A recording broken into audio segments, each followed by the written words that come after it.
বিজ্ঞান ছাড়া যে ধর্ম সেটা হলো অন্ধ। আপনাদের মনে করিয়ে দেই, পবিত্র কোরআন কোন সায়েন্সের বই নয়। SCIENCE, এতে রয়েছে নিদর্শন বা সাইন, SIGNS, আর এই বইয়ে আছে আয়াত। পবিত্র কোরআনে আছে ৬,০০০-এরও বেশি নিদর্শন, ৬,০০০-এরও বেশি আয়াত, যেগুলোর মধ্যে ১,০০০-এরও বেশি আয়াতে বিজ্ঞানের কথা বলা হয়েছে।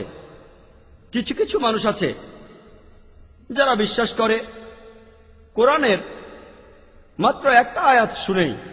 কিছু কিছু মানুষ হয়তো 10টা নিদর্শন দেখে কোরআনকে বিশ্বাস করে, কারো হয়তো লাগে 100টা, আর হয়তো আপনি কোনো কোনো মানুষকে 1000টা নিদর্শন দেখাবেন, তারপরও সে সেটা বিশ্বাস করবে না। আজকের কোরআন ও বিজ্ঞান নিয়ে এই আলোচনা অনুষ্ঠানে আমি শুধু সেই বৈজ্ঞানিক তথ্য